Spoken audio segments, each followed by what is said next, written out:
Hi friends, நம்ம இன்னைக்கு முடவாட்டுக்கால் பற்றி பார்க்கலாம். முடவாட்டுக்கால் பாரம்பரிய மருத்துவத்தில் முக்கியமான ஒரு மூலிகையாகும்.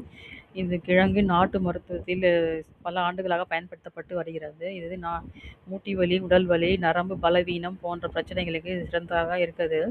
இது மூட்டு வலியை குறைக்க உதவுகிறது. உடலில் உள்ள வீக்கம், அழற்சியை குறைக்கிறது. எலும்புகளை பலப்படுத்துகிறது. உடல் சோர்வு மற்றும் தசை வலியை குறைக்கிறது. நரம்பு மண்டல சக்தியை அதிகரிக்க செய்கிறது.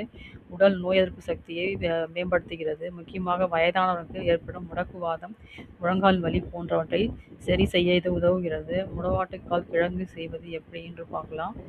கிழங்கை சிறிய துண்டுகளாக தோலை நீக்கி சிறு துண்டுகளாக நறுக்கி 5 பல் பூண்டு, மிளகு, 1 ஸ்பூன் சீரகம், வெங்காயம் சேர்த்து வதக்கி குக்கரில் வேக வைத்து வெந்தபின் தாளித்து சாப்பிடலாம். கிழங்கை நன்றாக கழுவி வாரம் ஒரு முறை பயன்படுத்தினால் நல்ல பலன் பெறலாம்.